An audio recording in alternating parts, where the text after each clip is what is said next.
નમસ્કાર, India news ગુજરાતમાં આપનું સ્વાગત છે. આપ જોઈ રહ્યા છો ચર્ચાની એરણે.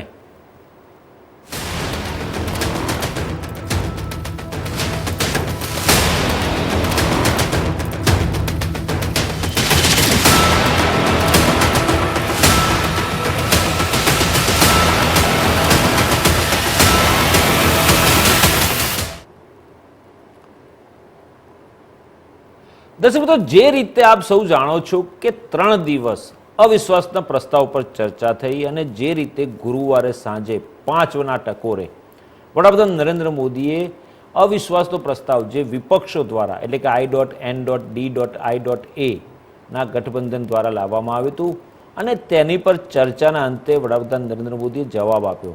2 કલાક ને 12 મિનિટ સતત 2 કલાક ને 12 મિનિટથી જે જવાબ આપ્યો તેમાં ક્યાંક ને ક્યાંક તેમણે આડકતરો કે સીધો પ્રહાર કોંગ્રેસ ઉપર જ વધારે કર્યો. કોંગ્રેસ ઉપર જે પ્રકારના આક્ષેપો કર્યા, જે પ્રકારનો અવિશ્વાસનો પ્રસ્તાવ લાવવામાં આવ્યો, ત્યારે વડાપ્રધાન નરેન્દ્ર મોદીએ શરૂઆતમાં જ કહી દીધું કે અવિશ્વાસની દરખાસ્ત અમારા માટે શુભ છે. કારણ કે દર્શક તો યાદ કરાવી દઉં કે 2018માં પણ વિપક્ષો દ્વારા તે વખતે મોદી સરકાર વિરુદ્ધ અવિશ્વાસનો પ્રસ્તાવ લાવવામાં આવ્યો હતો અને એ વખતે જ વડાપ્રધાન નરેન્દ્ર મોદીએ કહ્યું હતું કે 2023માં પણ વિપક્ષો મારી સરકાર વિરુદ્ધ લાવશે અવિશ્વાસનો પ્રસ્તાવ અને થયું પણ એવું જ.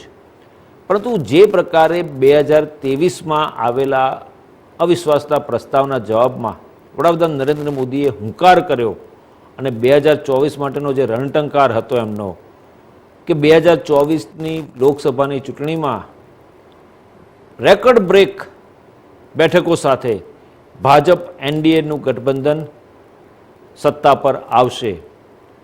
આ અવિશ્વાસનો પ્રસ્તાવ મણિપુરની હિંસાને લઈને વિપક્ષો દ્વારા લાવવામાં આવ્યો હતો. પરંતુ જે પ્રકારની ચર્ચા થઈ, જે પ્રકારનો પ્રસ્તાવ રજૂ કરવામાં આવ્યો અને જે પ્રકારે દરેક વિપક્ષના નેતાઓ દ્વારા સંબોધન કરવામાં આવ્યું, ચર્ચામાં ભાગ લેવામાં આવ્યો, તેમાં ક્યાંક ને ક્યાંક તેઓ પોતાના મત વિસ્તાર કે પોતાના રાજ્યની વાતો કરી, પરંતુ મણિપુરના હિંસા મામલે કઈ એવી વિપક્ષોએ એવા મુદ્દાઓ ઉખેડ્યા નહીં. રાહુલ ગાંધીએ ઉખેડ્યા, કેટલાક સાંસદોએ ઉપાડ્યા મુદ્દા, પરંતુ મોટા ભાગનું જો આનું આખું વિવરણ કરવા બેસીએ, એનાલિસિસ કરવા બેસીએ, તો એક જ નિષ્કર્ષ બહાર આવે કે વિપક્ષો દ્વારા લાવવામાં આવેલો અવિશ્વાસ પ્રસ્તાવમાં મણિપુરની હિંસાની કોઈને ચિંતા નહોતી. પોતાના મત વિસ્તાર તો પોતાના રાજ્યમાં થયેલી ઘટનાઓ બાબતે ચિંતિત હતા. અને જે રીતે વડાપ્રધાન નરેન્દ્ર મોદીએ જડબાતોડ જવાબ આપ્યો, પરંતુ સવાલ એ ઉઠે છે કે અવિશ્વાસ પ્રસ્તાવથી કોણે શું ગુમાવ્યું, કોણ શું પામ્યું. અને આ જ મામલે ચર્ચા નિર્ણયમાં આજે આપણી સાથે ચર્ચા કરવા માટે ઉપસ્થિત છે 3 પેનલિસ્ટ. રાજકીય વિશ્લેષક વાસુદેવ પટેલ, કોંગ્રેસના નેતા પ્રવક્તા ડૉક્ટર નિકુલ પટેલ અને ભાજપના નેતા પ્રવક્તા પ્રશાંત ત્રિપાઠી. આ 3નું સ્વાગત છે સ્ટુડિયોમાં.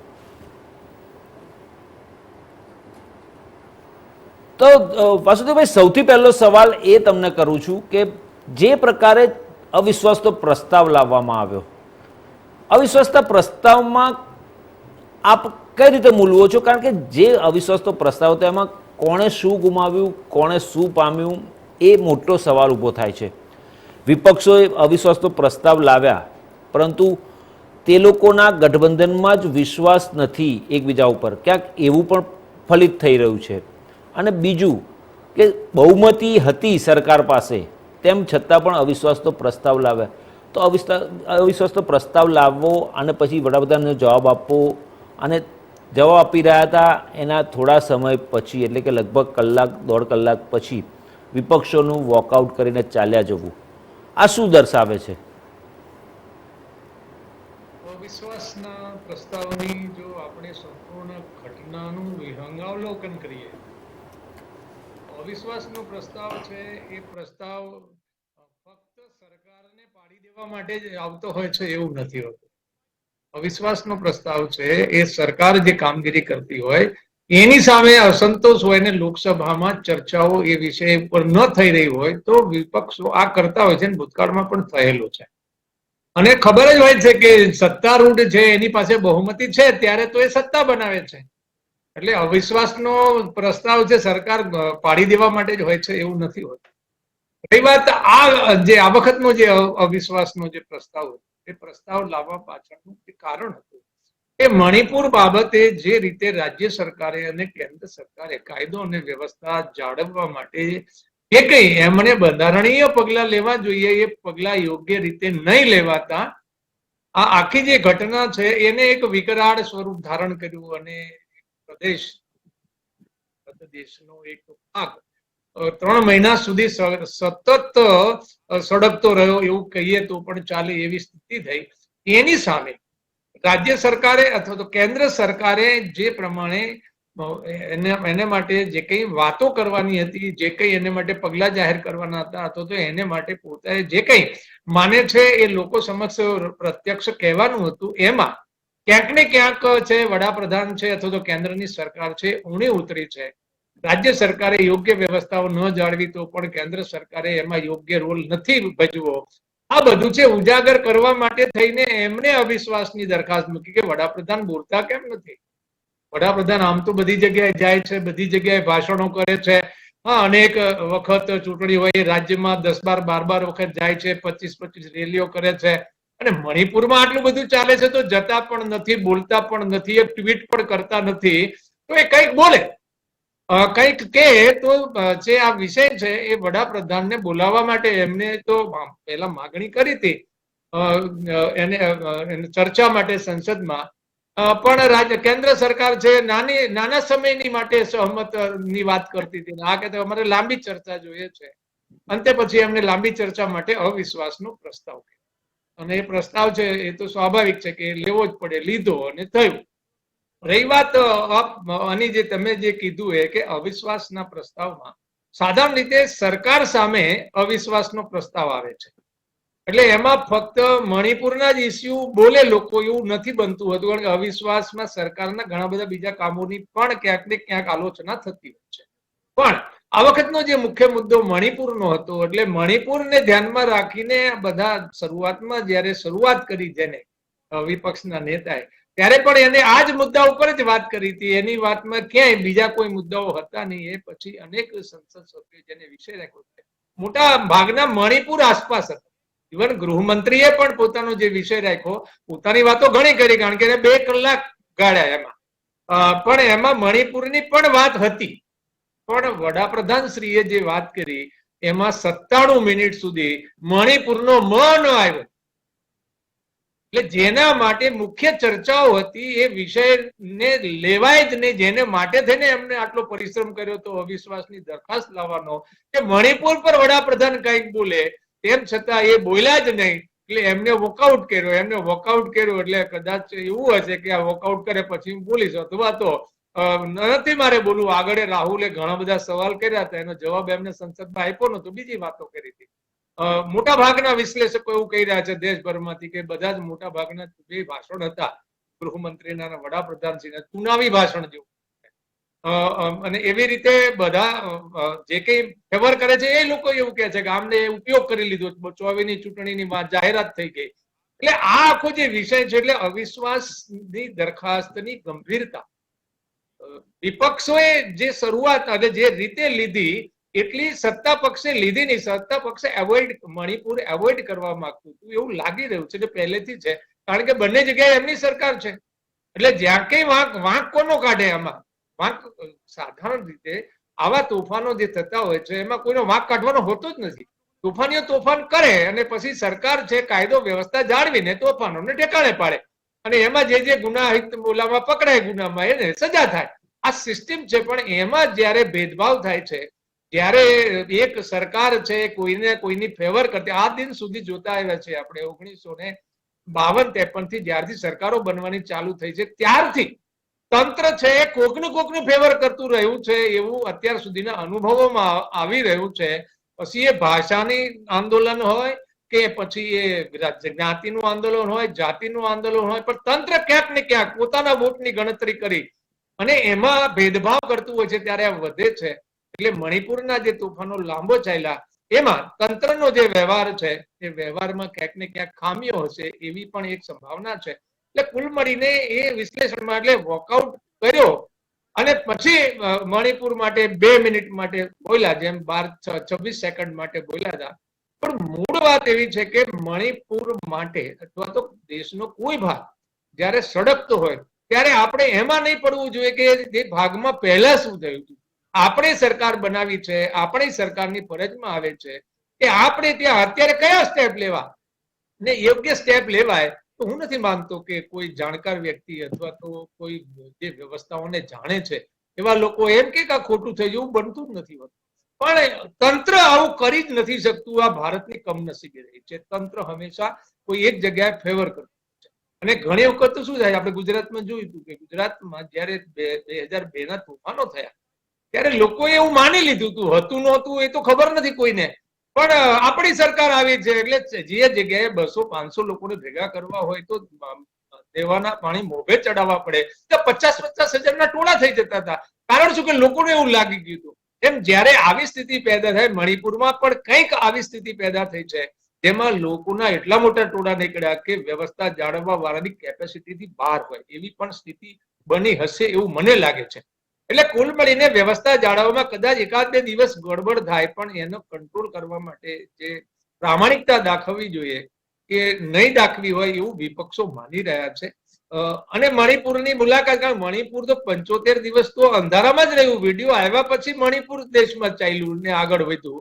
એટલે આવું આ દેશના એક ભાગમાં ન થવું જોઈએ. આ સમવાય આપણી જે સંઘ સરકાર છે દિલ્હીમાં, એને બાકીના રાજ્યોની જે સમવાય સરકાર તરીકે જે કામ કરવાનું હોય છે એને યોગ્ય રીતે લીધું હોત તો વિષયો છે આટલે હદ સુધી ન જાત.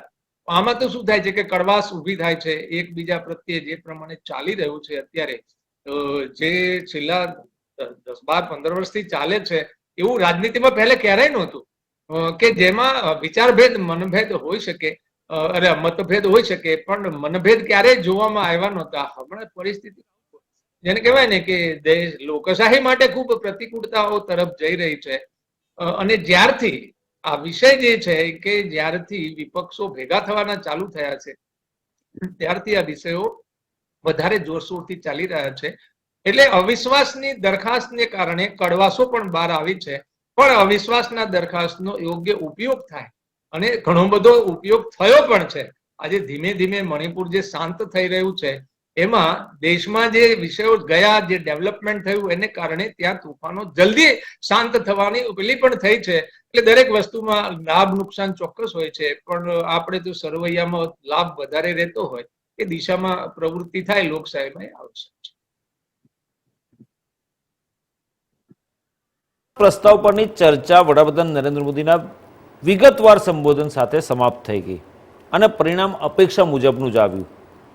આશ્ચર્યની વાત એ છે કે વિપક્ષ ગૃહમાં પોતાની સંખ્યાની તાકાત દર્શાવવાની હિંમત પણ નથી, કારણ કે સંખ્યાબળ હતું જ નહીં. 142નું સંખ્યાબળ હતું. આ અવિશ્વાસ પ્રસ્તાવ દ્વારા વિપક્ષે પોતાની આક્રમકતા બતાવતા મોદી સરકારને દરેક સંભવ રીતે ભીંસમાં લેવાનો પ્રયત્ન કર્યો, પરંતુ તે નિષ્ફળ નીવડ્યું. તો એની પાછળ એવું કહેવાય રહ્યું છે કે જે પ્રકારે અવિશ્વાસનો પ્રસ્તાવ લાવવામાં આવ્યો અને પ્રસ્તાવમાં ચર્ચા કરવાની હોય તો હોમવર્ક કરવું જરૂરી હોય છે. એ હોમવર્ક કર્યા વગર તમામ સાંસદો વિપક્ષના આવ્યા હતા એવું ક્યાંક ફલિત થઈ રહ્યું છે. શું કહેવું છે તમારું? મને કહો છો? હા, તમને કહ્યું. સૌ પ્રથમ તો હું એવું કહેવા માંગીશ કે જે રીતના સમગ્ર ઘટનાક્રમ આપણે જોઈએ અને જે દિવસથી સંસદ આપણે આ સત્ર ચાલુ થયું એ સમયથી વાત કરીએ તો આપણે સંસદના સત્રની અંદર સૌ પ્રથમ જો વિપક્ષ દ્વારા કોઈ માંગ કરવામાં આવી હોય તો કે મણિપુરના જે કાયદો વ્યવસ્થા જળવાઈ નહીં રહી એના માટે વિસ્તૃત ચર્ચા થવી જોઈએ. શરૂઆતમાં તો સરકાર દ્વારા ચર્ચા કરવાની બી કોઈ એમને પડી નથી, પરંતુ જેમ વિપક્ષ દ્વારા એક પ્રેશર બીટ થયું તો ફાઇનલી ગૃહમંત્રી આવીને કીધું કે અમે ચર્ચા કરવા તૈયાર છે, પણ સંક્ષિપ્તમાં ચર્ચા કરવા તૈયાર છે. એટલે કે 2 કલમોની વાત કરવામાં આવી, પરંતુ વિપક્ષે કીધું ના અમારે વિસ્તૃત ચર્ચા જોઈએ છે. અને જે રીતના 100 દિવસ, આપણે 100 દિવસ એટલે હું કોટ કરું છું કે કારણ કે મણિપુરની ઘટનાક્રમને આજે 100 દિવસ થઈ ગયા છે અને 100 એપિસોડ બી પ્રધાનમંત્રી શ્રીના મન કી બાતના થઈ ગયા છે. તો 100 દિવસ અને 24 કલાક એટલે કે 2400 કલાક સુધી એક માન્ય વડાપ્રધાન એક દેશના એવા ખૂણામાં એવી વિષમ પરિસ્થિતિઓમાં કોઈ પણ ઉચ્ચાર ના કરે, એમને કોઈ ટ્વીટ કરવાનો ટાઈમ ના મળે, એમને કોઈ પ્રતિક્રિયા આપવાનો ટાઈમ ના મળે. સ્વાભાવિક વાત છે કે બિઝી છે થોડા, કારણ કે એમને બધા ઉદ્ઘાટન કરવાના છે, રેલવેના ઉદ્ઘાટન કરવાના છે, રેલવે સ્ટેશનોના ઉદ્ઘાટન કરવાના છે, એરપોર્ટના ઉદ્ઘાટન કરવાના છે. તો એ બધું તો લોકોએ તમને જવાબદારી આપી જ છે ને, લોકોના પૈસા છે ને, તમે કરી રહ્યા છો, સારું કામ છે. પરંતુ આજે દેશનો એવો એક ખૂણો બી છે કે જ્યાં એકદમ વિષમ પરિસ્થિતિ છે, ત્યાં મહિલાઓ જોડે અત્યાચાર થઈ રહ્યો છે, ત્યાં નિર્દોષ લોકોની હત્યા થઈ રહી છે, ગોળીબાર થઈ રહ્યો છે, ત્યાં ગૃહ યુદ્ધની પરિસ્થિતિ ઉદ્ભવી ગઈ છે.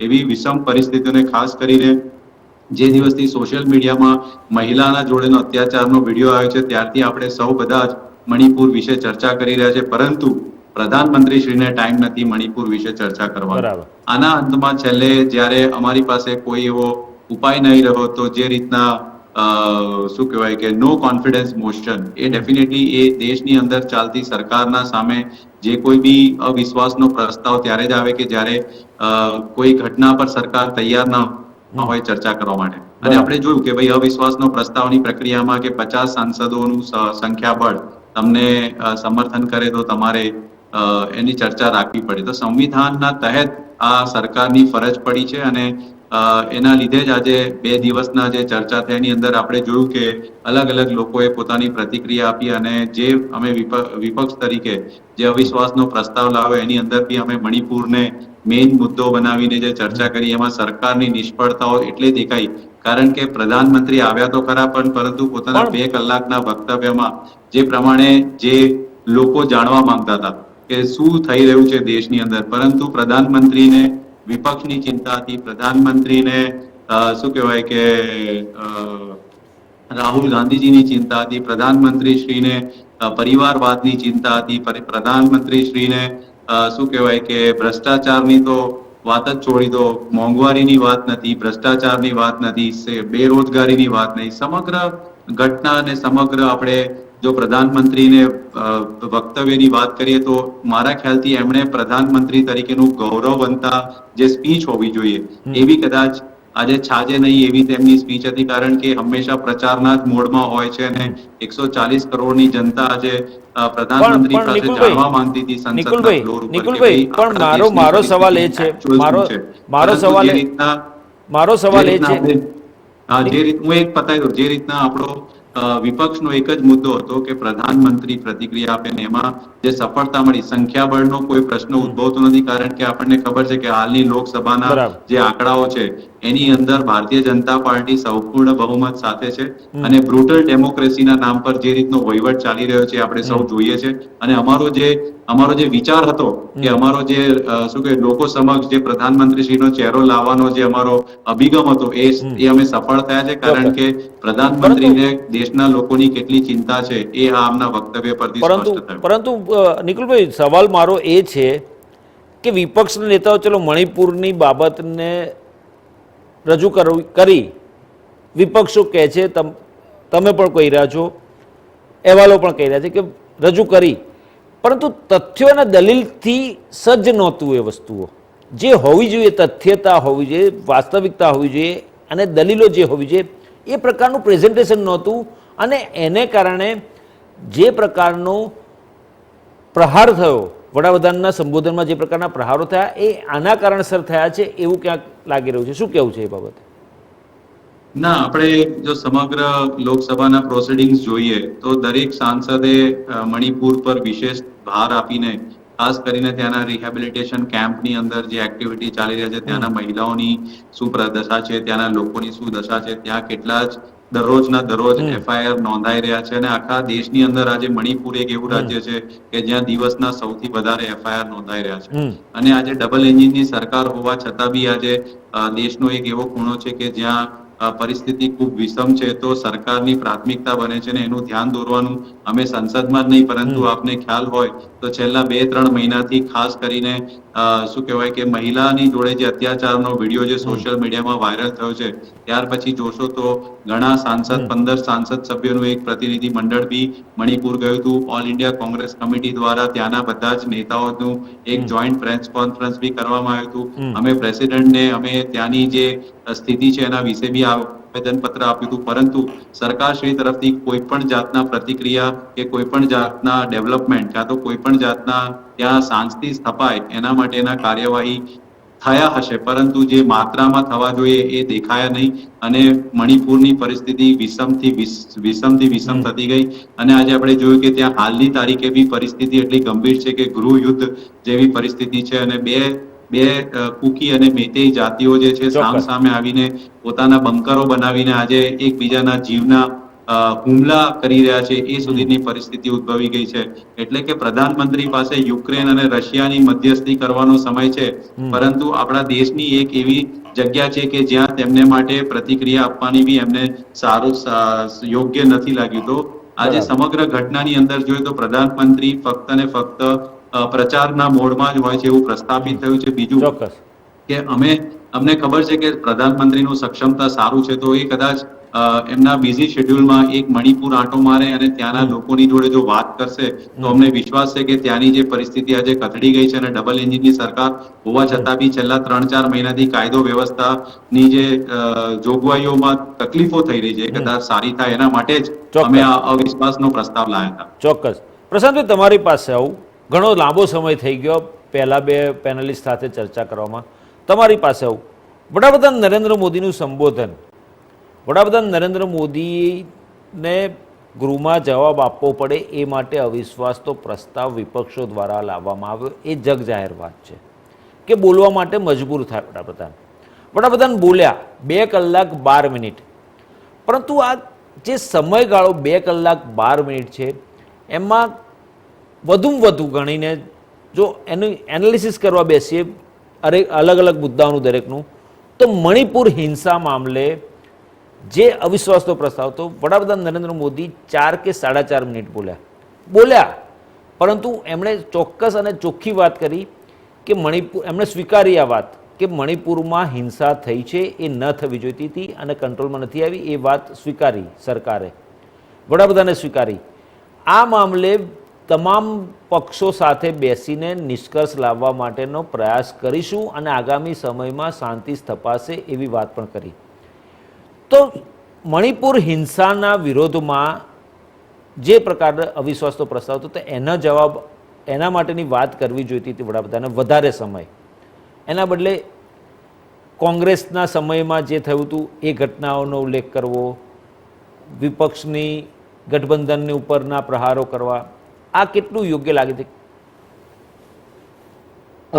સૌ પ્રથમ તો સન્માનનીય વાસુદેવભાઈએ જે કીધું કે શાંતિ સ્થપાઈ રહી છે, પણ જ્યારે પણ આપણા દેશમાં આપણે જોયું છે કોઈ સામાજિક સમસ્યા હોય, ક્યાંક કોઈ બી ઇન્ટરનલ સમસ્યા હોય, તો સ્થિતિ જ્યારે વધારે એસ્કેલેટ થઈ હોય તો એને કંટ્રોલ થતા વાર લાગતી હોય છે.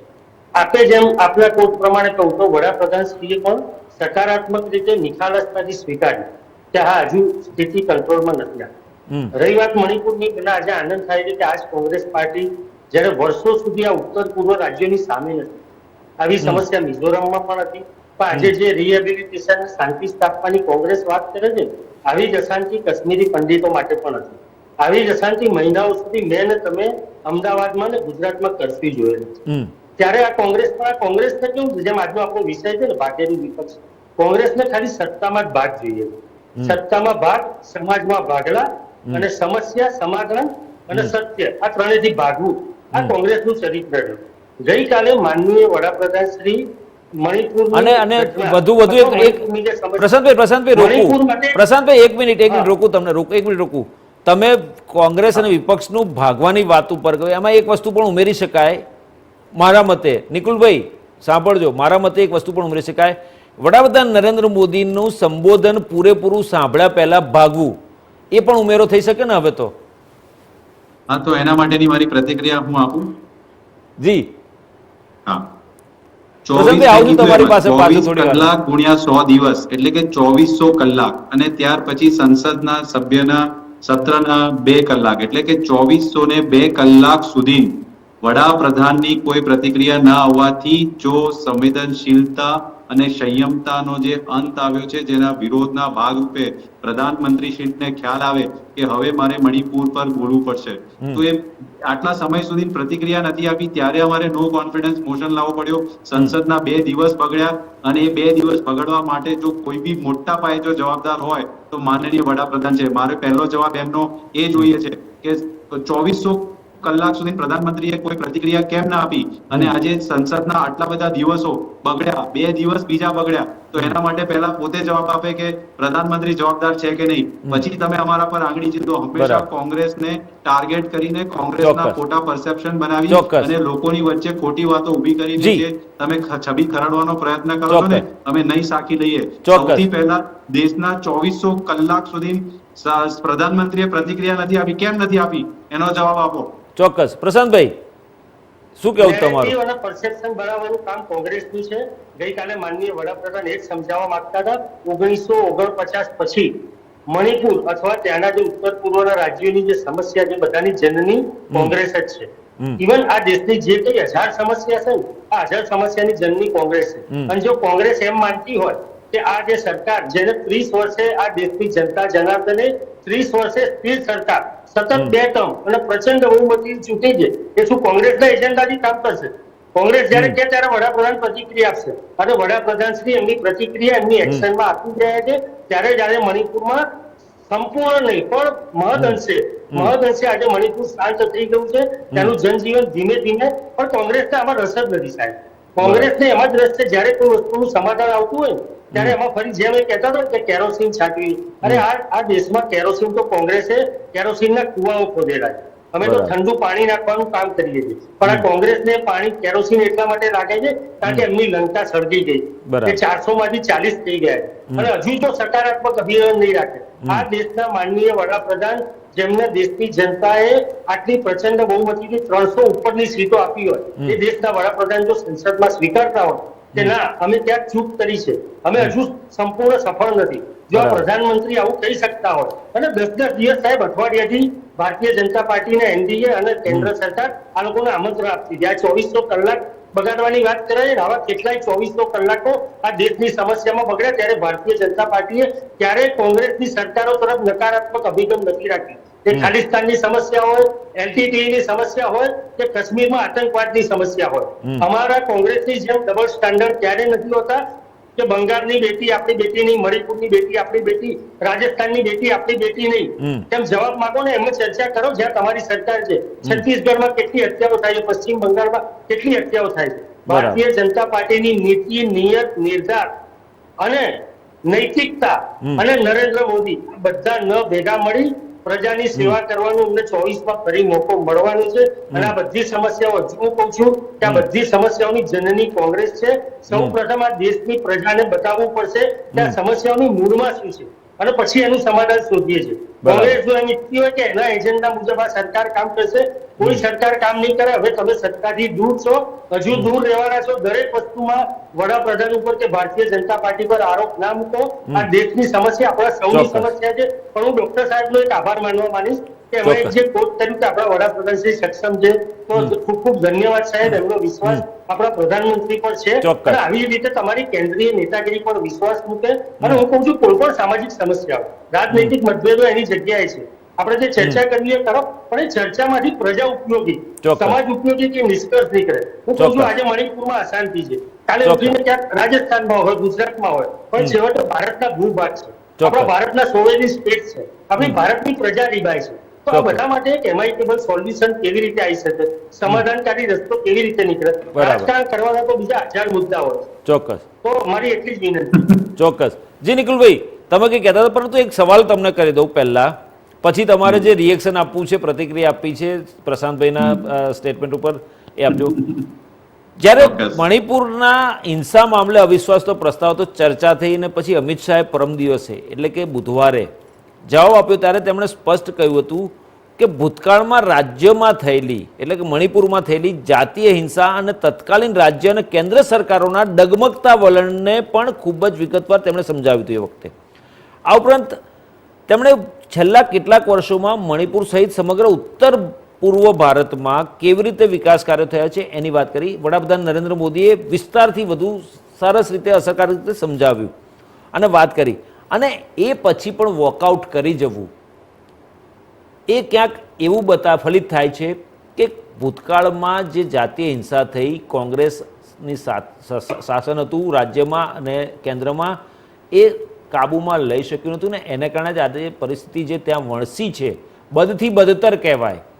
મણિપુરની હિંસા નિંદાત્મક છે, બદથી બદતર હાલત છે મણિપુરની, એ બધી સ્વીકારે. પણ જે તે વખતે જે રાજ્ય સરકાર હતી, જેની સત્તા હતી અને જે કેન્દ્રમાં સત્તા સ્થાન હતું, એ લોકોએ જો ઉકેલ લાવ્યા હોત એ સમયે તો આજે આ પરિસ્થિતિનું નિર્માણ જ ન થયું હોત. શું કહેવું છે? સૌ પ્રથમ તો એવું કહેવા માંગીશ કે ભૂતકાળ પરથી શીખીને વર્તમાનમાં એ પરિસ્થિતિ ન ઉદ્ભવે એ તમામ લોકોની સંયુક્ત જવાબદારી છે.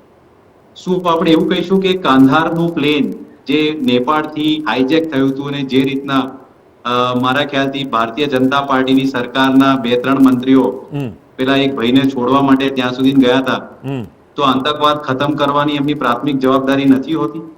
દરેક સરકારની હોય છે. એનો મતલબ એવું નથી કે જે તે સમયે વિષમ પરિસ્થિતિ હતી ને એમાંથી ઇમ્પ્રુવમેન્ટ નથી થયા. તમે જોયું હશે કે આ સમગ્ર ઘટના હાઈકોર્ટના ચુકાદા પછી થયું છે, અને હાઈકોર્ટનો ચુકાદો આવ્યો ને ત્યાર પછી ત્યાં જે સરકાર હોય એની જવાબદારી હોય છે કે કાયદો અને વ્યવસ્થા જાળવવાની. બરાબર.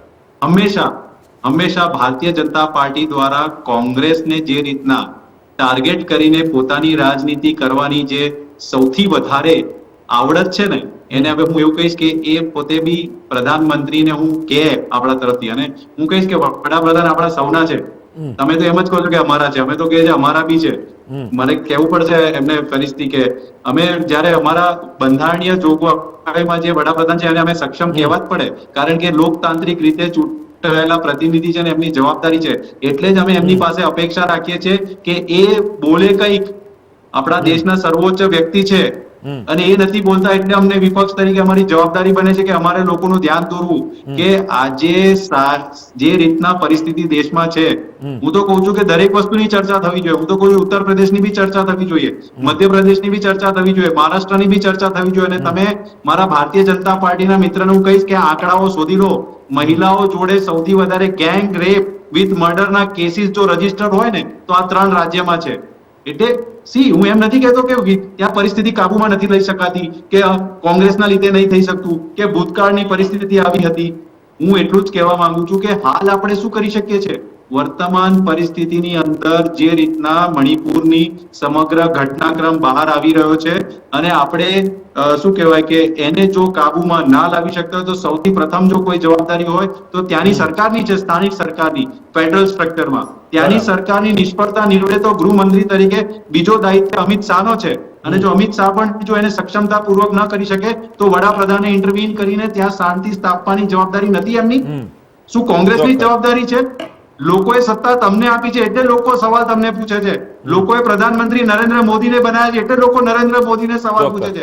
રાહુલ ગાંધીને શું કરવા સવાલ પૂછે કે તમે ત્યાં મણિપુરમાં શાંતિ કેમ નથી સ્થાપી શકતા? મને તો નવાઈ લાગે છે ભારતીય જનતા પાર્ટીના મિત્ર પર અને ભારતીય જનતા પાર્ટીની સરકાર પર કે આટલો બધો જનાધાર મળ્યા પછી, આટલો બધો વિશ્વાસનો મત મળ્યા પછી, ત્યાર પછી બી જો એક કોંગ્રેસને એના માટે શું કહે કે એના માટે જવાબદાર ગણતી હોય તો બહુ દુઃખની વાત છે. મારે આ વસ્તુ પોતાની જવાબદારીથી ભાગવા માટે થઈ, પોતાની જવાબદારી ન સ્વીકારવા માટે થઈ, પોતાની નિષ્ફળતાઓ ન સ્વીકારવા માટે થઈ, અને આ બધો ઠીકરો જે છે એ કોંગ્રેસ પર જે ફોડવાનું જે આ સુંદર કાવતરું ભારતીય જનતા પાર્ટી તેમના દ્વારા નિયુક્ત થયેલા અમારા વડાપ્રધાન અને ત્યાર પછી અમારા જે બધા ભારતીય જનતા પાર્ટીના પ્રવક્તાઓ જે ટીવી પર આવીને ખૂબ સરસ વાતો કરે છે ને, તો હું એમને કહેવા માંગીશ તમારા માધ્યમથી કે જવાબદારી સ્વીકારો, નિષ્ફળતાનો ઠીકરો સ્વીકારો, અને એમાંથી શીખી અને કાયદો વ્યવસ્થા જાળવો તો લોકોને ખ્યાલ આવશે કે તમને એમની ખરેખર ચિંતા છે. નહીતર હજી બી તમને એવું લાગતું હોય કે પરિવારવાદ, હજી બી તમને એવું લાગતું હોય કે કોંગ્રેસ, તો મારે કહેવું છે કે આવનારા દિવસો દૂર નથી કે જ્યાં લોકો ફરીથી કોંગ્રેસને વિશ્વાસ આપશે અને જે કર્ણાટકાની અંદર પ્રધાનમંત્રીએ પૂરી ચૂંટણીની કમાન સંભાળી હતી, તેમ છતાં બી જે લોકોનો મત તમને મળ્યો છે એમાંથી શીખ્યા લાગતા નથી. આવનારા દિવસોમાં લોકસભાની ચૂંટણી આવી રહી છે ને લોકસભાની અંદર જે રીતના પ્રધાનમંત્રીએ વક્તવ્ય આપ્યું, અમને ખબર પડી ગઈ છે કે ચુનાવી પ્રચાર ચાલુ કરી દીધો છે, પરંતુ એક સક્ષમ, એક યોગ્ય અને એક પ્રધાનમંત્રીને છાજે એવું એક વક્તવ્ય અમારે સાંભળવું હતું. પણ અમે દુઃખ સાથે કહીએ છીએ કે અમારા વડાપ્રધાન સંસદની અંદર પ્રચાર કરવા આવ્યા હોય, વિપક્ષને નીચું બતાવવા આવ્યા હોય અને પ્રજાની જરા બી ચિંતા ના હોય એવું જે વક્તવ્ય કરીને ગયા છે ને, એમાં અમારી સફળતા જ છે. આવનારા દિવસોમાં અમે આ જ લોકોની વચ્ચે લઈ જઈશું. ચોક્કસ. વસુદેવભાઈ, તમારી પાસે આવું કે જે રીતે સંસદનું ચોમાસું સત્ર શરૂ થયું, પહેલે દિવસથી વિપક્ષો દ્વારા મણિપુરની હિંસાને લઈને સંસદની કાર્યવાહી ન થવા દેવી. સાંભળજો નિકુલભાઈ, પ્રશાંતભાઈ સાંભળજો, સંસદની કાર્યવાહી ન થવા દેવી. કેન્દ્ર સરકાર તરફથી એવું કહેવામાં આવ્યું કે અમે ચર્ચા કરવા તૈયાર છે, તેમ છતાંય સાંભળવું નહીં, ચર્ચા ન થવા દેવી, ચર્ચામાં ભાગ લેવો નહીં અને જે રીતે હોબાળો કરવો અને સંસદની કાર્યવાહી ઠપ કરી દેવી અને પછી અવિશ્વાસનો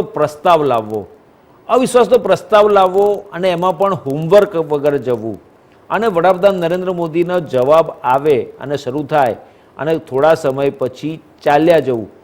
ક્યાંક આ બધી વિસંગતતાઓ નવા ગઠબંધન જે I.N.D.I.A છે એની વિસંગતતાઓ ઉઘાડી પડી ગઈ હોય એવું લાગી રહ્યું છે. શું કહેવું તમારું? આપણે છે ને સંસદની કાર્યવાહી જે થઈ રહી છે એનું થોડું પાછળ જઈને વિશ્લેષણ કરવાની જરૂર છે કે શરૂઆતમાં સંસદમાં ખૂબ જેને કહેવાય કે સારા સાંસદો, સારા વક્તાઓ, સારી વાતો આ થતું હતું, વિચાર વિમર્શ થતો હતો. લગભગ આજથી 20-25 વર્ષ પહેલા તે રીતે ભારતીય જનતા પાર્ટીએ કોંગ્રેસની યુપીએની સરકારને ઘેરવા માટે થઈને બહુ લાંબો સમય સંસદને ચાલવા જ નહોતી દીધી. ત્યારથી આ રોગ પેસી ગયો છે કે સંસદ નહીં ચાલવા દેવાની. અને હમણાં પણ શાસક પક્ષે 4-5 દિવસ રાહુલભાઈની જયારે ઘટના બની ત્યારે આ પ્રયોગ કરી જોયો ફરી. મૂળ વાત એવી છે કે સંસદ સભ્ય તરીકે તમે કોઈ પક્ષ, સત્તા પક્ષ, વિપક્ષ નથી. સંસદ છે એ આપણી છે એ વિધાયિકા છે. એના સભ્ય તરીકે તમે સંસદમાં જયારે બેસો ત્યારે તમારે બાકી બધું ભૂલી જવાનું હોય કે હું સત્તા પક્ષમાં છું કે વિપક્ષમાં. એક સંસદની કાર્યવાહીમાં ભાગ લેતી વખતે એક સારા દેશના ભલા માટે થઈને મારે એમાં કામ કરવું. બરાબર. હવે આ જે આખી ભૂમિકા છે એ ભૂસાઈ ગઈ છે. એ ભૂમિકા ભૂસાઈ ગઈ એને માટે થાય છે શું કે વિપક્ષોએ આ વખતે જે ઘટના ઘટી, વિપક્ષોએ માગણી કરી અને સત્તા પક્ષ આ થવા પણ દે છે, પહેલા પણ થવા દેતું હતું એટલા માટે કે એને જે કરવું એ કરી નાખે. કાયદો પસાર કરવામાં આપણે ત્યાં જે પ્રક્રિયા નક્કી થઈ છે એ પ્રમાણે ચર્ચાઓ થાય છે, લોકશાહીને અનુરૂપ કાયદા બને છે. ના, સુપ્રીમ કોર્ટે ટીકા કરવી પડી છે કે કાયદાને સમજી શકે, બનાવી શકે એવા તો સાંસદો લાવો, એવાને ટિકિટ આપો. મૂળ વાત એવી છે કે સંસદની કાર્યવાહી માટે એનો યોગ્ય આપણા દેશમાં 233 સાંસદો એટલે 43% એવા છે કે જેનો ગુનાહિત ઇતિહાસ છે. આવા લોકો જે સંસદમાં બેઠા છે અહીંયા આપણે એક મંદિર કહીએ, સંસદને મંદિર કહીએ એ પ્રકારની જે અપેક્ષા રાખીએ છીએ કે રાજકીય પક્ષોએ ભેગા મળીને વિચાર કરવાની જરૂર છે કે આપણે 60% ગુનાહિત ઇતિહાસ વાળાને ટિકિટ ના આપીએ. બરાબર. બીજી ફેક્ટર ગણીને તમે સરકાર બનાવવા માટે થઈને ગુનાહિત ઇતિહાસ વાળાને જે જીતે હોય એને ટિકિટ, કઈ લોકશાહી છે આ? એમાં કેવી સંસદ મળે? આ એવી સંસદ આપણને મળી છે અને હવે આપણે સંસદની ટીકા કરીએ છીએ તો ખરેખર તો લોકોએ સમજવાની જરૂર છે કે જેમાં જે બંધારણમાં રાજકીય પક્ષનો ઉલ્લેખ નથી, જૂથને માન્યતા નથી, એવા બંધારણમાં બનતી સરકારોએ ચૂંટણી પંચને સાથે મળીને રાજકીય પક્ષો ટિકિટ આપે એ ચૂંટાય એવી વ્યવસ્થા ગોઠવી લીધી છે. 18 લાખ લોકો જેને મત આપે છે એવો સંસદ સભ્ય પોતાનો વિચાર નથી રજૂ કરી શકતો. પાર્ટીનું મેન્ડેટ આવે એ આપવું પડે. આવો કાયદો કેવી રીતે હોઈ શકે? બરાબર. પણ બની ગયો છે, વ્યવસ્થાઓ એવી ગોઠવાઈ ગઈ છે એટલે એમાં પ્રજા ઘેરાઈ ગઈ છે. પ્રજા પાસે આજે પણ વિકલ્પ છે કે સારી સંસદ જોતી હોય, હમ સંસદમાં સારો કાયદો જોતો હોય તો તમે ભેગા મળીને એક પરસ્પર મતદાનના સિસ્ટમથી, પિરામિડ સિસ્ટમથી ઉમેદવાર શોધો હમ અને ઉમેદવારને મત આપીને સંસદમાં મોકલી આપો તો તમારે જોઈતી એની સંસદ મળે. બરાબર. ત્યાં સુધી તમને સંસદ સભ્ય જોઈએ એવો મળતો નથી. કારણ કે અત્યારે તો શું થાય છે કે 5 પાર્ટી હોય 5 જણા જે મોકલી આપે એમાંથી એક જણો જાય છે ને સંસદ. હમ હવે એમાં ગુનાહિત ઇતિહાસ વાળા હોય તમે કોને મોકલવાના છો? એને તમારે અને 5 મત મળે, 7 મળે. એક ધારાસભ્ય કાશ્મીરમાં થયેલો છે, બહિષ્કાર ચૂંટણીનો થયો હતો ત્યારે, એટલે સંસદ સભ્ય તો બનવાનો જ છે. એટલે બરાબર. આખી પ્રક્રિયા રાજકીય પક્ષોએ અને ચૂંટણી પંચે ભેગા મળીને હાઈજેક કરી છે. બરાબર. હાઈજેક્શન છે એ પ્રજાએ સમજવાની જરૂર છે કે આપણો જે પ્રજા છે ને માલિક છે આ દેશ, હમ અને માલિકે નક્કી કરવાનું હોય છે કે દેશ કેવી રીતે ચાલશે ને કોણ ચલાવશે. બરાબર. આજે તો શું થયું છે કે રાજકીય પક્ષનું હાઈકમાન્ડ નક્કી કરે છે કે દેશ કોણ ચલાવશે અને એવડાય સંસદમાં બેસીને દેશ કેવી રીતે ચલાવવો નક્કી કરે છે. એટલે આ હાઈજેક થઈ ગયો છે. જે પ્રજા પાસે જે માલિકાપણાનો હક અંગ્રેજોએ આપ્યો હતો એ આ રાજકીય પક્ષોએ લૂંટી લીધો છે. તે પ્રજાને ખબર પડે ને તેથી સારી સંસદ મળે, તેની સંસદમાં સારી બાકી થાય. બાકી તો ચૂંટણી પ્રચાર માટે સંસદ સારામાં સારું પ્લેટફોર્મ છે. 2 કલાક સુધી મારે સંસદ સભ્યોનો ઊંઘતા ફોટા આવ્યા છે, બહાર સોશિયલ મીડિયામાં ફરે છે. 2 કલાક સુધી જે વાતો થતી હોય એમને તો પહેલેથી 1000 વખત સાંભળી લીધેલી હોય. આ જે સ્થિતિ સંસદમાં થઈ રહી છે, એટલે મૂળ વાત એવી છે કે સારી સંસદની અપેક્ષા રાખવી. આ રાજકીય જે આ ષડયંત્ર છે, આ દેશમાં ષડયંત્ર ચાલી રહ્યું છે, એ ષડયંત્રના ભાગરૂપે આ સંસદ ચાલી રહી છે એવી સ્થિતિ પેદા થઈ ગઈ છે. એમને કબજો કરી લીધો છે. એટલે એટલા માટે થઈને અવિશ્વાસ પ્રસ્તાવ ખરેખર તો વિપક્ષોએ માંગ્યું તો ભાઈ લાંબી ચર્ચા આપો ને. આ કે ના અમે ટૂંકી આપીએ. ભાઈ શું કરવા લાંબી આપો, તમને શું વાંધો છે? તમે યોગ્ય પગલા લીધા જ છે તો પૂછે એના જવાબ દેવાના છે. અને તમે જવાબ આપવામાં ભાગો છો શું કરવા? તમારે પ્રશ્ન ના પૂછવાના હોય. તમે સરકાર છો, વડાપ્રધાન, તમે વિરોધ પક્ષમાં આટલા વર્ષો સુધી રહ્યા એ ટેવ તમારે છોડવી પડશે. પ્રશ્નો શું કામ પૂછવાના? જવાબ આપો ને. જવાબ છે તમારી પાસે, તમે લેસન કરીને આવો છો. આજે પણ તમે કીધું હમણાં કે જે પ્રમાણે ગૃહમંત્રી અને વડાપ્રધાન શ્રી જે પ્રમાણે બોલ્યા, અથવા તો ગૃહમંત્રીએ જે ડેટા આપ્યો છે, અભ્યાસ કરીને આવ્યા છે. અભ્યાસ કરીને આવે છે પણ શેને માટે આવે છે? બચાવ માટે આવે છે. બચાવની જવાબ આપવા આવો.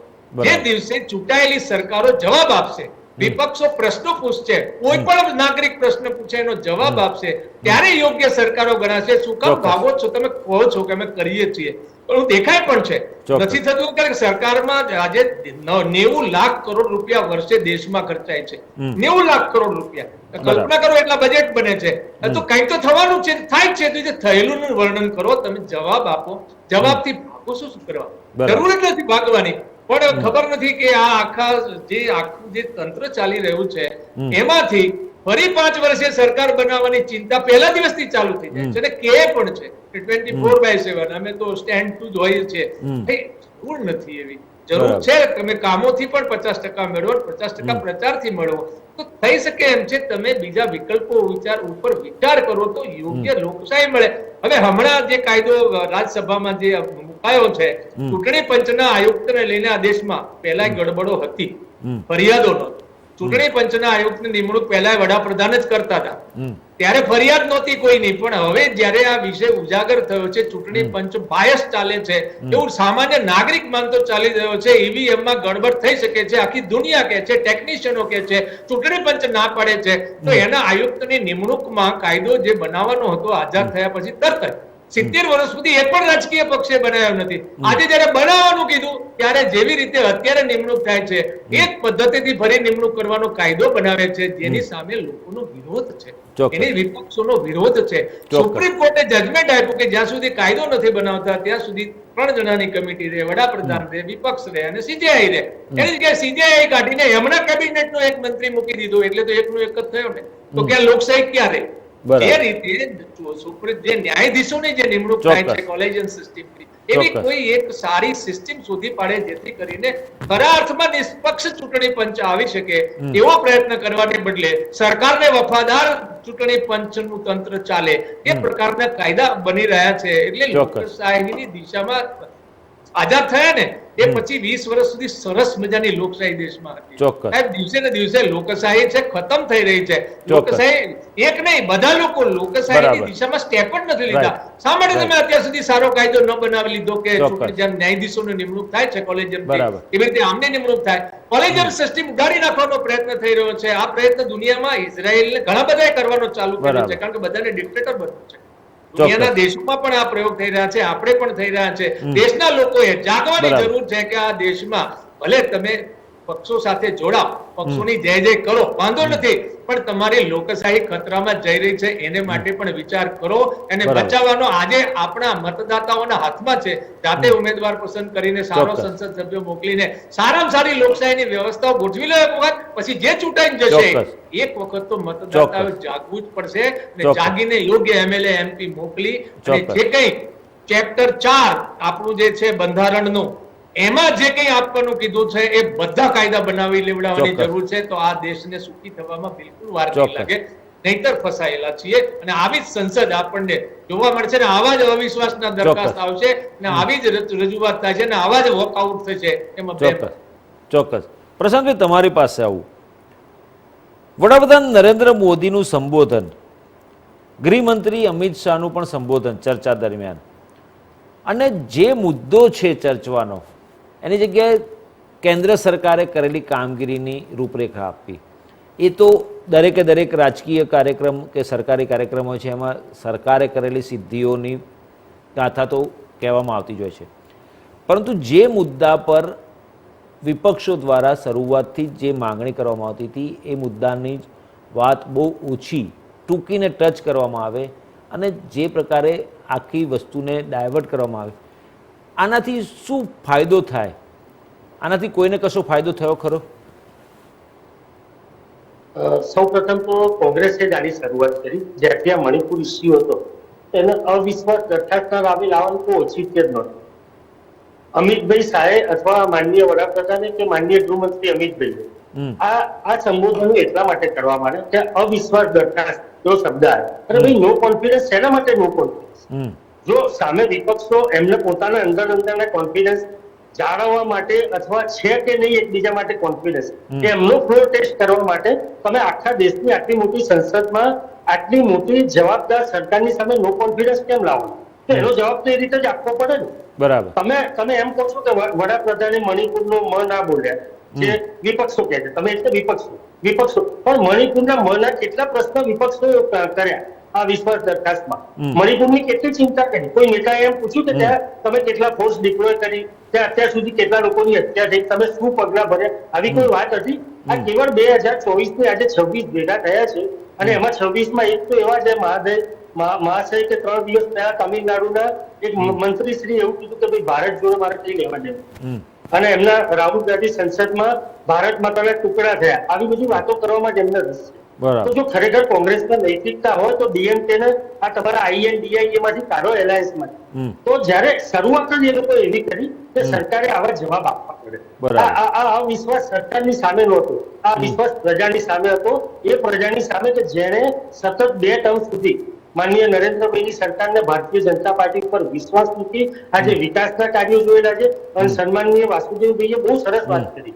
એમાં દરેક પાર્ટીએ રાજકીય વૈચારિકતાથી ઉપર ઉઠી અને આપણા દેશની યુવા પેઢીને અથવા આપણા દેશના ભવિષ્યને એક સારી વિધાયિકા મળે છે. ઉપર સંસદથી લઈને પંચાયત સુધી સારા લોકો ચૂંટાઈને આવે, સકારાત્મક પ્રશ્નો ઉભા થાય, એના સકારાત્મક અભિગમ થાય અને છેવટે સકારાત્મક સમાધાન થાય. તો જો જ્યાં સુધી આ દિશામાં વિપક્ષો નહીં વિચારે, એમણે હજુ વિચારવું પડશે કે લોકો કેટલી ઠોકર ખાશે. આજે કોંગ્રેસ જેવી 138 વર્ષ જૂની પાર્ટી આ 43 વર્ષ જૂની ભારતીય જનતા પાર્ટી પર માનનીય ડોક્ટર સાહેબ મિત્રએ ફરી હું ધન્યવાદ કરીશ કે એમને જવાબદાર સમજે છે અને એમને સકારાત્મકતાથી કહે છે કે ના તમારી જવાબદારી. તો અમારા માટે એક ખુશીનો વિષય છે. પણ જો આવી રીતે કોંગ્રેસ જયારે એક તમે દિલ્હી અધ્યાદેશનો દાખલો લઈ લો, આટલી મોટી કોંગ્રેસ પાર્ટી જેના મૂળભૂત પોલિસીમાં હતું આ દિલ્હી અધ્યાદેશનો એ લોકો સપોર્ટ કરતા હતા, પણ કેવળ આ એમનું આઈએનડીઆઈએ એલાયન્સ માટે આમ આદમી પાર્ટીના કેજરીવાલને ખુશ કરવા માટે જેમની સામે શીલા દીક્ષિતજીએ આખું જીવન લડત કરી અને આજ કેજરીવાલ આજ કોંગ્રેસ જે મુદ્દા પર સામ સામે હતા એ મુદ્દા ઉપર કોંગ્રેસ પાર્ટી આટલી જૂની પાર્ટી, આમ આદમી પાર્ટી જેવી એવું કહી શકાય કે પ્રાદેશિક જેવી પાર્ટીને કન્ડિશન સામે ઝૂકી જવું પડે. બરાબર. તો અમે આ કહેવા માંગીએ, તમે સકારાત્મક રાજકારણ ચાલુ કરો જેથી પ્રજાને ફાયદો થાય, સમાજને ફાયદો થાય.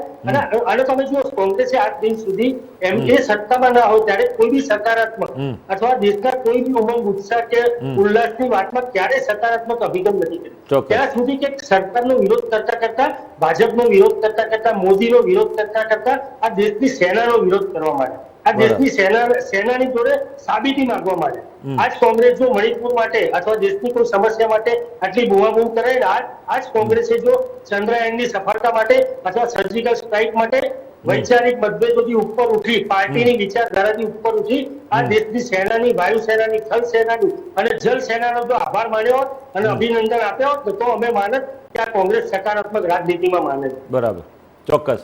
નિકુલભાઈ, છેલ્લો સવાલ, સમયનો અભાવ છે, છેલ્લો સવાલ.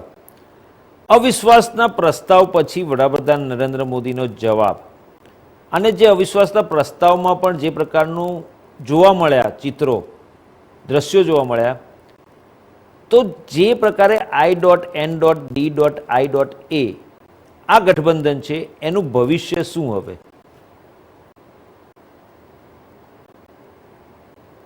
નિકુલભાઈ, હા, મને કહી રહ્યા છો? મને હા, કે તમને સવાલ પૂછો, છેલ્લો સવાલ છે. હા, I.N.D.I.A એનું જ્યારે સૌ પ્રથમ મુલાકાત માટેનું જ્યારે ડિક્લેર કરવામાં આવ્યું તો ભારતીય જનતા પાર્ટી તરફથી એવું કહેવામાં આવતું કે શંખ કાશીએ પહોંચશે નહીં. પરંતુ આપણે જોયું કે કઈ રીતના બિહારમાં સૌ પ્રથમ મુલાકાત થયું, ત્યાર પછી બેંગ્લોરની અંદર પરિસ્થિતિ ઉદ્ભવી અને બધી પરિસ્થિતિઓને જોતા ભારતીય જનતા પાર્ટીના પગ નીચેથી જમીન ખસી ગઈ છે અને અત્યારે પ્રસ્થાપિત થઈ રહ્યું છે. હું કહેવા માંગીશ, વિપક્ષ એટલે કેન્દ્ર સરકારના પરિપ્રેક્ષમાં વિપક્ષ છે. બાકી આ જ ગઠબંધનની અંદર ઘણા રાજ્યો છે જેના મુખ્યમંત્રીઓ બી આની અંદર છે ને ત્યાં એ પોતાની સરકારો ચલાવે છે. હવે મારા વાસુદેવભાઈએ ખૂબ સરસ વાત કરી કે સરકારની પ્રાથમિક જવાબદારી છે લોકોના જવાબ આપવા. હું મારી પોતાનો વાત ઉદાહરણ આપીને આ મારું વક્તવ્ય પૂરું કરીશ. હું મહારાજા સયાજીરાવ યુનિવર્સિટીમાં સેનેટ મેમ્બર તરીકે ફરજ બજાવું છું, ચૂંટાયેલા પ્રતિનિધિ તરીકે. અને જ્યારે સેનેટના ફ્લોર ઉપર મારી આપેલી 10 મિનિટમાં જ્યારે મેં સરકારને પ્રશ્ન પૂછ્યો કે આ યુનિવર્સિટીની અંદર 700 કર્મચારી, 700 શિક્ષકોની જગ્યા ખાલી છે, 1400 નોન ટીચિંગ કર્મચારીઓની જગ્યા ખાલી છે અને તમે મારું વક્તવ્ય સાંભળી શકો છો, કશું જ મેં અસંસદીય ભાષાનો ઉપયોગ નતો કર્યો. તેમ છતાં બી બહુમતીના જોરે ભારતીય જનતા પાર્ટી પ્રેરિત સેનેટ મેમ્બરોએ મને ફ્લોર ઉપરથી સસ્પેન્ડ કરાવ્યો અને વાઇસ ચાન્સેલર શ્રીએ ચેરમેન તરીકે મારી વાત સાંભળી નહીં અને બહુમતીના જોરે મને સસ્પેન્ડ કર્યો. એ વસ્તુ બતાવે છે કે લોકતાંત્રિક મૂલ્યોનું કેટલું નુકસાન થઈ રહ્યું છે. અને જે વ્યક્તિ સારી રીતે પ્રશ્ન પૂછે છે એનો જવાબ ના આપવો પડે એના માટે થઈને જનતાને જે ભટકાવવાનો પ્રયત્ન કરી રહ્યા છે, જે રીતના ચૂંટાયેલા પ્રતિનિધિઓને બરખાસ્ત કરવાનો જે સિલસિલો ચાલી રહ્યો છે, એ ખૂબ જ દુઃખદ વાત છે. તો હું એટલું જ કહીશ કે લોકશાહીના મૂલ્યોનું જતન કરવા માટે જો ભારતીય જનતા પાર્ટી એવું વિચારતી હોય કે અમને લોકોએ જનપ્રતિસાદ આપ્યો છે તો સૌ પ્રથમ તમારે કંઈ શીખવાની જરૂર છે કે સૌથી પહેલા સવાલોના જવાબ આપતા શીખો. તમે જે કામ કરો છો એનો વિપક્ષનો અધિકાર છે કે તમને સવાલ પૂછે, એના જવાબો આપો, ન કે તમે સામે સવાલો પૂછો. એ તમારી જે માનસિકતા છે ને વિપક્ષની, એ છોડવાનો ખરેખર દિવસ આવી ગયો છે. અને તમે નહીં છોડો તો લોકો તમને વિપક્ષમાં બેસાડતા વાર બી નહીં કરે. અમે તો લોકોના મૂળભૂત અધિકારી માટે વાત કરીએ છીએ, આવનારા દિવસોમાં કરતા રહીશું. અને કોંગ્રેસ આ દેશને જે આપ્યું છે ને એ તમે પાછળ વળીને જોઈ લો. તમે તો એવું કહો છો કે 2014 પહેલા દેશ હતો જ નહીં. કેવી વાતો કરો છો તમે? 2014 પછી જ આ દેશ સ્થાપ્યો છે, 2014 પછી જ આ દેશનો વિકાસ થયો છે, 2014 પછી જ આ દેશના લોકોની ઉન્નતિ થઈ છે. આ ડેડલાઈન મારવાનું બંધ કરો. પહેલા તમે કઈ શીખો, લોકોને એપ્રિશિએટ કરતા પહેલા તમે શીખો અને પછી અપેક્ષા રાખો અને સવાલોના જવાબ આપતા શીખો. એટલું જ કહીશ. ચોક્કસ. પ્રશાંતભાઈ, વાસુદેવભાઈ, ડોક્ટર નિકુલ પટેલ, આ ત્રણેયનો ખૂબ ખૂબ આભાર અમારી સાથે ચર્ચામાં જોડાયા, ચર્ચા કરી. તો દર્શક મિત્રો, જે રીતે અવિશ્વાસના પ્રસ્તાવમાં વડાપ્રધાન નરેન્દ્ર મોદીએ 2 કલાક 12 મિનિટ પોતાની સ્પીચ આપી, જવાબ આપ્યો અને જે પ્રકારના વાગબાણ છોડ્યા વિપક્ષો પર અને કોંગ્રેસ પર, અને જે રીતે હવે જ્યારે 2024ની ચૂંટણી માટેનું રણશીંગું ફૂંકાઈ ગયું છે, લોકસભાના ફ્લોર પરથી વડાપ્રધાન નરેન્દ્ર મોદીએ 2023માં અવિશ્વાસના પ્રસ્તાવમાં ચર્ચામાં જવાબ આપતા 2024નું રણશીંગું ફૂંકી દીધું છે. ત્યારે આવનારા સમયમાં જે અવિશ્વાસનો પ્રસ્તાવ જવાબ સાંભળવા માટે પણ વિપક્ષોની ક્ષમતા નહોતી અને એ લોકો બોયકોટ કરીને ચાલ્યા ગયા, વોકઆઉટ કરી લીધું. ત્યારે ભાગેલા વિપક્ષોનું જે ગઠબંધન છે I.N.D.I.A એ 2024ની ચૂંટણી સુધી યથાવત રહેશે કે પછી વેરવિખેર થઈ જશે એ તો સમય જ કહેશે. શું તો ચર્ચા નિર્ણયમાં અત્યારે બસ આટલું જ. વધુ સમય અપડેટ્સ માટે જોતા રહેવાનું ઇન્ડિયા ન્યૂઝ ગુજરાત, ગુજરાતી ધડકન. નમસ્કાર.